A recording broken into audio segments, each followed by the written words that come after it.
చూస్ country delight, live better. ఇప్పుడే country delight app ని download చేసుకోండి.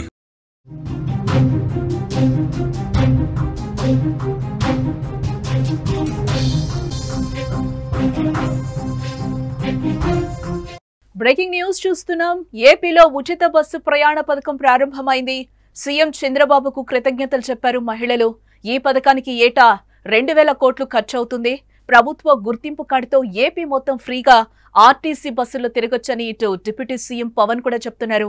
అందుబాటులో 8458 బస్సులున్నాయి. బస్సులో ప్రయాణించారు చంద్రబాబు, పవన్, నారా లోకేష్. ఏపీలో మహిళలు ఎప్పటి నుంచో ఎదురుచూస్తున్న ఉచిత బస్సు ప్రయాణం కల నెరవేరిందని చెప్పుకోవచ్చు. ఆగస్టు 15న స్వాతంత్ర దినోత్సవం సందర్భంగా మహిళలకు ఉచిత బస్సు ప్రయాణ సదుపాయం అమల్లోకి తెచ్చింది కూటమి ప్రభుత్వం.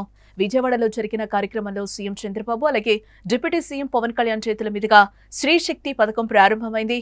అంతకుముందు ఆర్టీసీ బస్సులో ప్రయాణించిన చంద్రబాబు, పవన్ కళ్యాణ్ అలాగే నారా లోకేష్ మహిళలతో ముచ్చటించారు. గతంలో బస్సు ప్రయాణాల సందర్భంగా ఎలాంటి సమస్యలు ఎదుర్కొన్నారన్న విషయాలను అడిగి తెలుసుకున్నారు. అలాగే ఏపీలోని టీడీపీ కూటమి ప్రభుత్వం మరో హామీని నెరవేర్చింది. స్త్రీ శక్తి పేరుతో మహిళలకు ఉచిత బస్సు ప్రయాణ పథకం ప్రారంభించారు. ఉండవల్లి గుహల వద్ద నుంచి తాడేపల్లి, కనకదుర్గ వంతెన మీదుగా విజయవాడ సిటీ టెర్మినల్ వరకు కూడా ఆర్టీసీ బస్సుల్లో ప్రయాణించారు.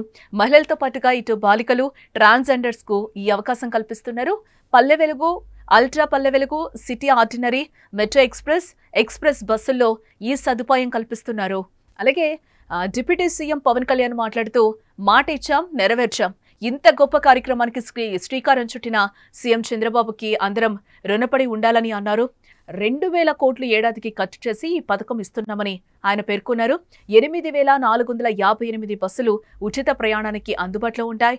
ప్రభుత్వం నిర్దేశించిన ఐడి చూపించి 5 రకాల బస్సుల్లో శ్రీశక్తి పథకం అమలు చేస్తున్నామని పవన్ కళ్యాణ్ చెప్పుకొచ్చారు. అలాగే ఉచిత ప్రయాణ బస్సులో సీసీ కెమెరాలు, బాడీ 1 కెమెరాలు కూడా ఏర్పాటు చేశామని పవన్ చెప్తున్నారు.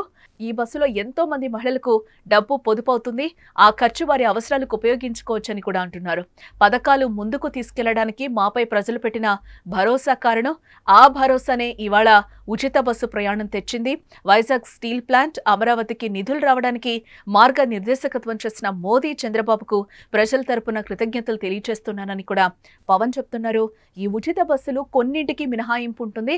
లగ్జరీ సర్వీసులైన ultra deluxe, super deluxe, star liner, AC బస్సుల్లో ఉచిత బస్సు ప్రయాణానికి అనుమతి లేదు. తిరుపతి నుంచి తిరుమలకు రాకపోకలు సాగించే సప్తగిరి బస్సుల్లోనూ ఈ పథకం వర్తించదు. నాన్ స్టాప్ బస్సులు, ఇతర రాష్ట్రాలకు వెళ్లే బస్సులకు కూడా వర్తించదని ప్రభుత్వం మార్గదర్శకాల్లో క్లియర్గా చెప్తోంది.